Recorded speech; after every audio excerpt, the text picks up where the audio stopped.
Le morning, les GG, tout sur les dessus de l'actu, les grandes gueules. Parler beaucoup, manger l'argent, voyager beaucoup seulement, mais travailler beaucoup, créer des choses, emploi des jeunes, non, non, non. Les dirigeants africains, les dirigeants sont comme ça. Les grandes gueules. Tous les soirs également, vous avez accès à cette émission sur Espace TV. Merci à vous qui nous rejoignez du côté de Sangaredi. Vous êtes très nombreux évidemment à nous suivre de ce côté.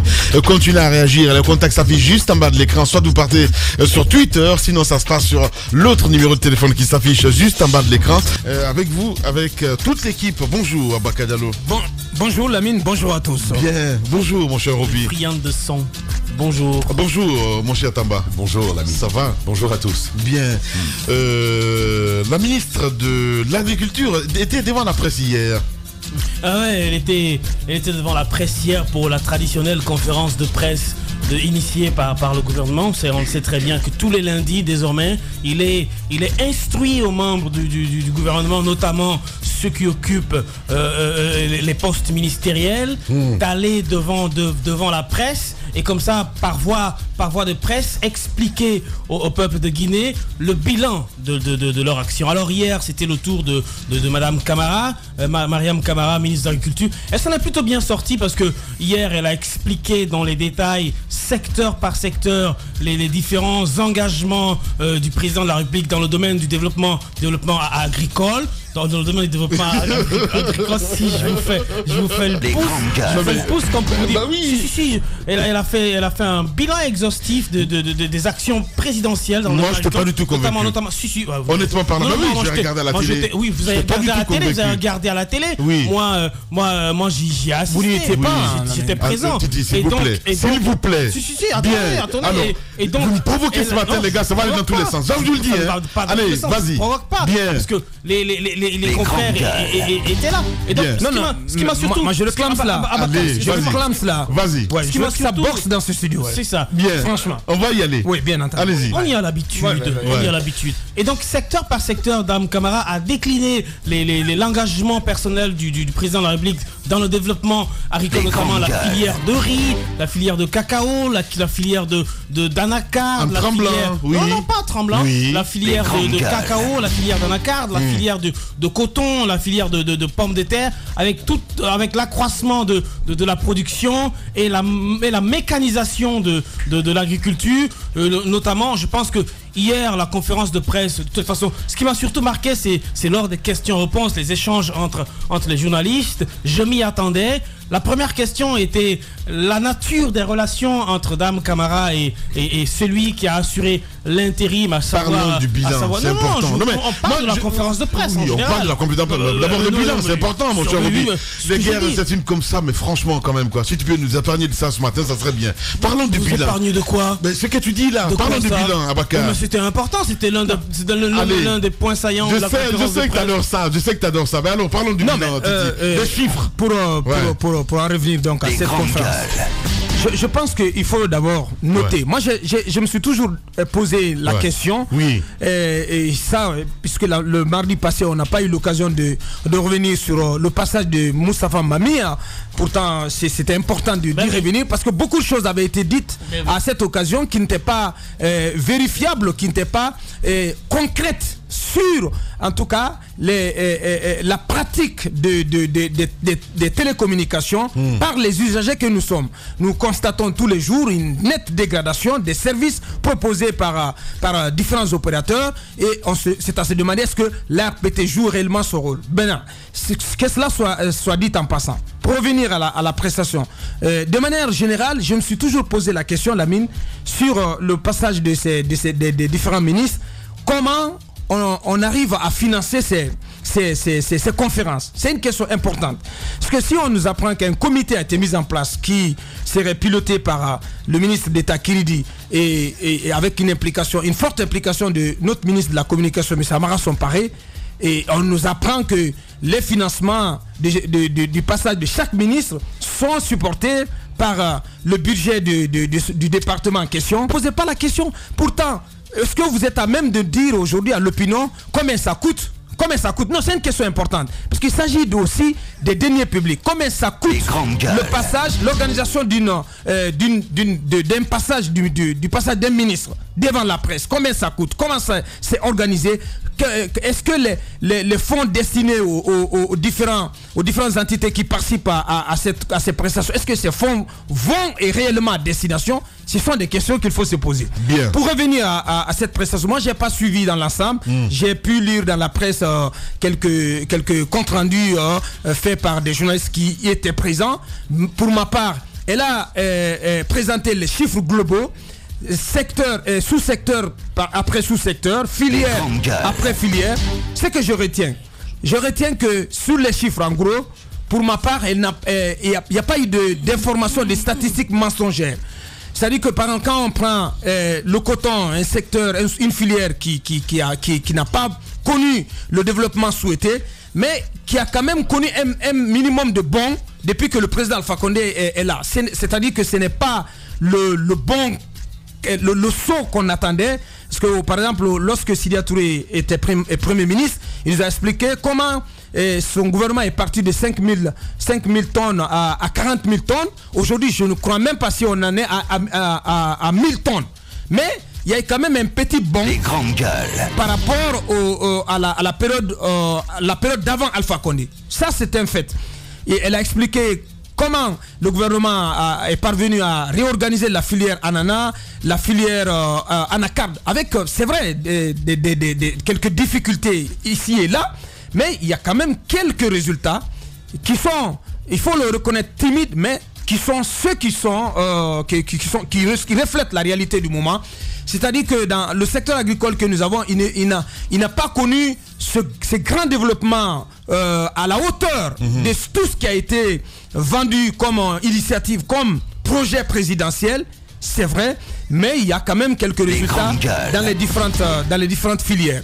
La filière café, cacao, il y a de l'effort en cours avec les pépinières qui sont en train d'être développées dans la région forestière. Oui. Il y a beaucoup d'initiatives comme ça qui ont du mal pour le moment à porter les résultats escomptés, mais il faut quand même noter que quelques résultats quand même sont réels dans le secteur. C'est professionnel. Aboubacar Diallo, oui, Mafoudia, vous l'avez suivi ou pas du tout? Mariam Sogipa, vous n'avez pas du féminisme ce matin, s'il vous plaît, voilà, vas-y. J'ai suivi une partie d'abord sur les réseaux sociaux avec les journalistes qui faisaient le direct. Après, j'ai lu quelques articles sur son passage. Et hier, notamment dans le journal également, un autre reporter était de la partie. Donc, il y a eu à faire un élément là-dessus. Et comme pour le passage du ministre des Mines, je disais la même chose. Je pense que l'erreur de ces communications du côté du gouvernement, c'est d'axer la parole sur seulement que des acquis. Alors qu'il y a pas mal de problèmes. Justement, quand on fait comme ça, c'est comme si on disait que tout va bien, alors que tout ne va pas bien. Justement. Mais seulement, avec cette communication, on se permet juste de parler des acquis. Et justement, comme le disait Aboubacar, les acquis qu'elle a eu à énumérer là-bas, ce n'est pas du tout faux. Mais c'est minime par rapport à ce qui reste à faire. Les attentes. Les attentes, exactement. C'est minime par rapport à ce qui reste à faire. Et moi, je le dis, la dernière fois, quand on parlait de ce secteur, je le disais que ce n'est pas une priorité. Parce que si c'était une priorité, on verrait bien d'autres choses. Mais aujourd'hui, ce n'est pas le cas. Maintenant, quand ces passages, on dresse le bilan pour combien d'années et autres, cette dame, j'ai vu pas mal de réactions de ceux qui disaient qu'elle ne s'exprimait pas bien et autres, elle tremblait. Mais pour moi, par exemple, ce n'est pas un gros problème dans ce sens où on n'a pas les mêmes compétences personnellement. Autant l'un a du charisme, il a ce qu'il faut pour parler en public, autant l'autre n'en a pas. Et cela ne veut pas dire que la personne n'a pas les compétences. Donc il faut éviter d'aller sur ce terrain pour juger les personnes. Parce que quand on prend l'exemple de cette dame à la tête de Sogipa, c'est vrai qu'il y a des problèmes encore là-bas, de ce côté maintenant même, mais elle figure aujourd'hui parmi des personnes qu'on peut citer comme des modèles qui ont réussi à faire quelque chose. Et là, je pense que c'est partant de cette expérience qu'on a mis là. On peut mettre bien d'autres personnes ou je sais pas, plus ou moins qu'elle, mais on l'a mis. Est-ce qu'elle a de l'expérience nécessaire pour drainer ce secteur? Je pense que oui. Maintenant, comme l'agriculture et pas mal de secteurs, ce qu'on dénonce tout le temps ici, c'est ce dysfonctionnement qui est général, qui est propre au gouvernement, qui est propre à la gestion du pays. Donc quand même que vous venez avec des compétences qui ne nécessitent pas forcément, il faut le dire, savoir bien parler et autres, vous avez des difficultés. Et encore une fois, ce que je dis par rapport à ces sorties du côté côté du gouvernement, il faut qu'on arrête d'axer les communications sur les acquis seulement. Parce qu'après, ceux qui vous écoutent, c'est comme si vous leur disiez, écoutez, ce que vous voyez sur le terrain, c'est faux. Mais justement, cette honnêteté, on voudrait l'avoir aussi de la part des ministres. Voici ce qu'on a. Mais sachez que ceci n'est pas fait. Et pourquoi c'est pas fait? Je pense plutôt que cela a beaucoup plus été remarqué hier dans la communication de Dame Mariam. Parce que moi, j'ai suivi le journal de 22h avec Moussa Moïse. Les extraits que j'ai pu suivre, dans ces extraits, elle expliquait que voici les raisons pour lesquelles on a été limité, on n'a pas pu atteindre les résultats que nous visions. Je pense quand même que c'est quand même une certaine dose d'honnêteté qui est tout à fait donc à son actif. Oui, allez, Mafouria, pour clore. Alors pour clore, je dis rapidement que vive cette communication, mais surtout, moi, le plus important, c'est que quand on se décide à faire des communications, il ne faut pas, parce qu'avec ce qui est en train de se dessiner, on a l'impression que les ministres, ils passent pour davantage nous mentir et de nous dire d'accepter ce qu'ils nous disent. Mais je voudrais une communication plus inclusive, plus participative avec la population, plus réelle, pour qu'on puisse comprendre ce qui ne marche pas. Parce que là, c'est comme si un point de presse où vous venez nous dire ce qui est fait, ce que vous voulez. Bien. Voilà, c'est un bien peu... compris. Donc, Bréchon, par exemple, d'interaction. Exactement. Et au-delà de l'interaction, optez pour cette réalité, pour cette vérité. Je ne sais pas, on peut bien se le permettre. Aujourd'hui, on voit par exemple ce débat qui se passe en France avec Emmanuel Macron. C'est juste un pan. Je veux dire qu'à un moment, les décideurs peuvent se dire, écoutez, nous venons vers vous. On veut vous écouter, on veut débattre avec vous. Ayez l'audace, posez-nous les bonnes questions et on promet de vous répondre honnêtement. Mais là, ce qui se dessine, je pense que tous ceux qui vont se succéder, ce sera le même scénario. Je suis tellement d'accord avec toi parce que c'est la crédibilité après qu'on cherche. Et ça, c'est important. Oui, vas-y, mon cher ami. Alors, tu fais bien, Lamine Guirassy, de commencer avec le terme crédibilité. Oui. Un ministre de la République qui tremble lors d'une conférence de presse, lors d'un point de presse, ce n'est pas rassurant. Il faut bien l'admettre. On peut comprendre qu'il y a certains qui n'ont pas les mêmes capacités oratoires que d'autres, que certains ne soient pas habitués à la prise de parole en public, mais lorsqu'un ministre de la République doit s'adresser à des populations, à des particuliers, lorsque ça tremble, ce n'est pas rassurant. Ça, c'est la première chose que je veux dire. La deuxième chose que je veux dire, et je n'aimerais pas m'étendre sur ce débat, lorsque ce sera nécessaire de parler de Soguipa, nous aurons d'autres observations à faire. Parce que j'estime qu'un bon leadership, le plus bon leadership, c'est celui-là qui, même lorsqu'il n'est pas là, il garantit quand même la continuité dans la qualité des efforts qui sont rendus. Mais je pense que ça va être un autre débat. Revenons sur les acquis, sur le département dont la dame a présenté les acquis et les prouesses. Je veux aller dans deux sens. Premièrement, pour dire à tous ceux qui nous écoutaient justement par rapport à ce débat-là, la première observation que je veux faire, c'est parler de l'agriculture au jour le jour. La deuxième observation va bien sûr être sur la gouvernance agricole. Mais parlant de cette agriculture-là, on nous dit qu'il y a des prouesses. Depuis 2010, j'ai lu depuis 2011, par exemple dans le secteur du coton, on dit qu'on est passé de 4300, aujourd'hui on est à 7000 et quelques, 7000 hectares qui ont été mis en valeur. Ce sont entre autres des informations comme ça qui sortent. Alors sur le papier, on va dire oui, c'est bien, mais est-ce que c'est le potentiel que nous devrions atteindre par rapport à cela? Quels étaient les objectifs? Comment est-ce qu'on va mesurer les acquis de cette dame-là? Quels étaient les objectifs par rapport à toute cette période dont elle parle? Est-ce que par rapport à ces objectifs-là, les acquis, les prouesses qui ont été réalisées permettent de dire qu'il y a eu véritablement du progrès? Ça, c'est une question qui reste à définir. Oui. Les objectifs ne sont pas clairs. Et même si l'on veut parler de la filière ananas, de la filière coton, je vais parler tout à l'heure de gouvernance, mais au-delà de ça, Lamine Guirassy, le gouvernement, je pense que notre État est en train de jouer à un jeu assez malicieux. On s'accapare des efforts individuels qu'on n'a pas accompagnés et on se l'approprie.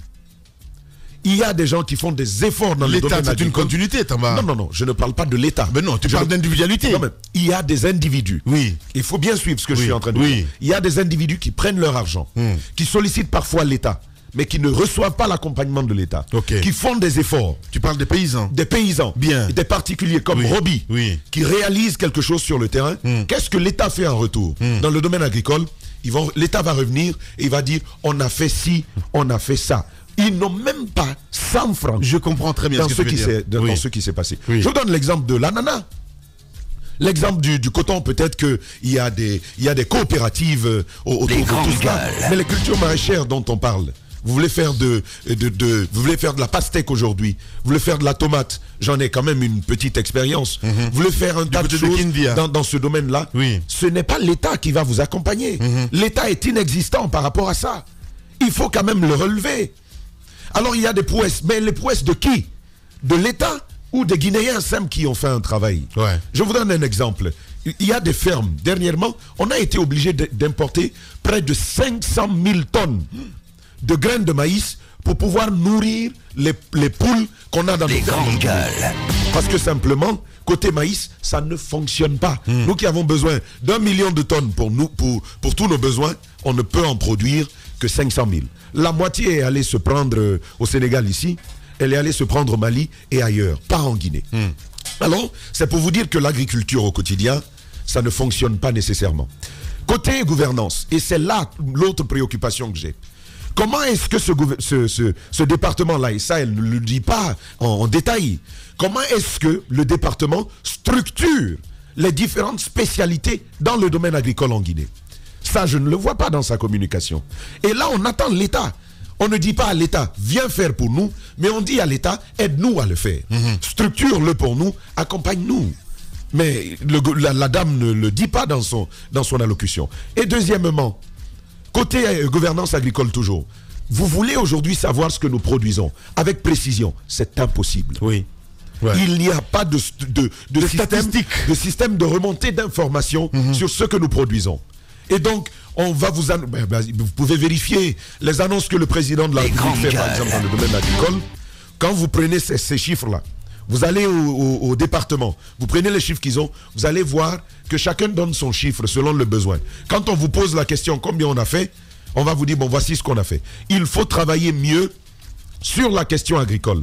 Parce que les partenaires techniques nous accompagnent à partir de cela.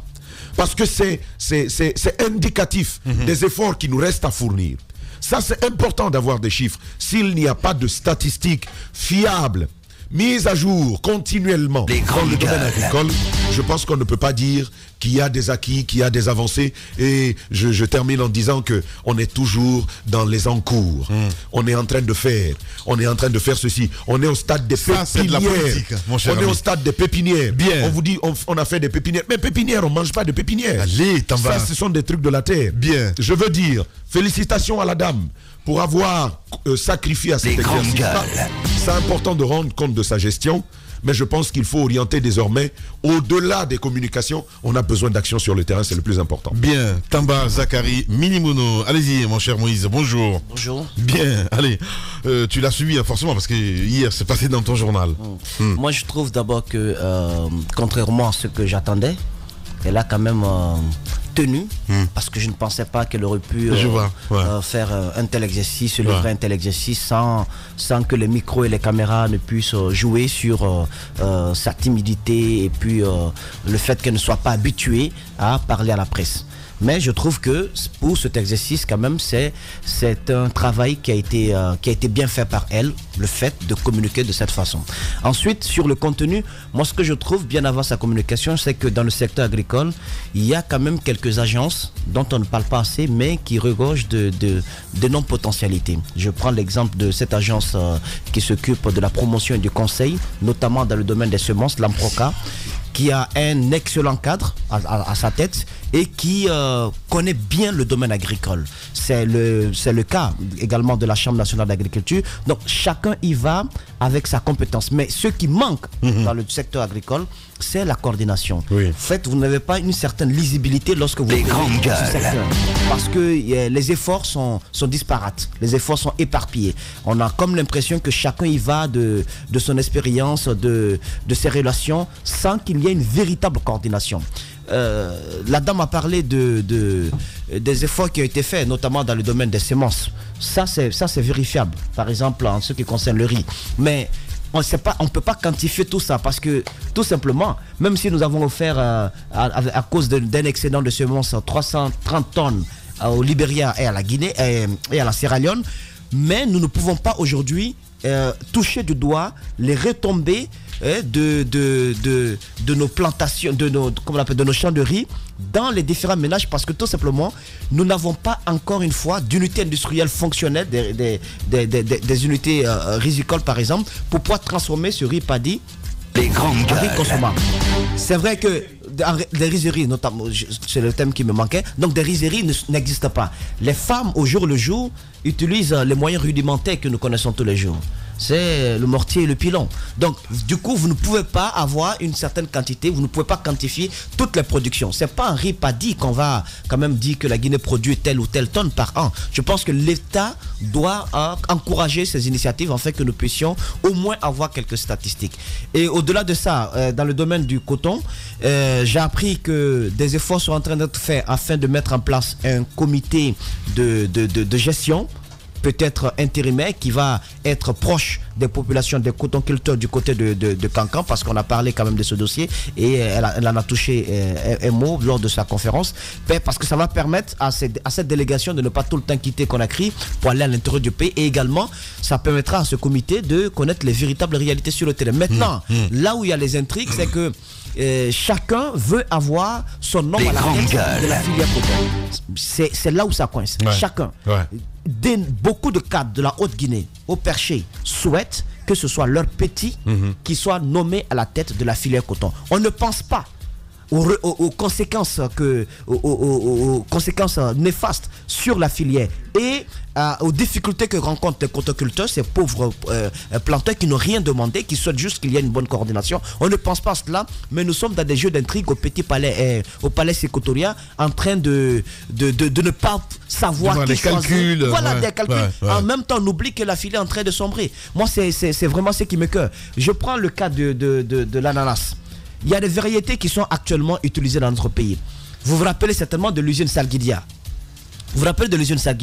Mais peut-être qu'on va poser la question au ministre Thibaut Camara. J'aimerais savoir où est-ce que nous en sommes réellement par rapport à cette usine. Parce qu'il y a beaucoup quand même de Guinéens maintenant qui s'adonnent à l'ananas, qui ont à la pastèque, qui ont beaucoup de domaines comme ça qu'ils cultivent. Mais on en fait quoi? Parce que nous en sommes à la consommation vétuste de ces produits-là. C'est-à-dire vous les enlevez de votre champ, vous les découpez, vous les mangez. Ouais. On oublie tout ce qu'il y a autour. Il y a une certaine plus-value qui nous échappe. On n'en parle pas. Nos mandarines, nos oranges sont menacés aujourd'hui par quoi?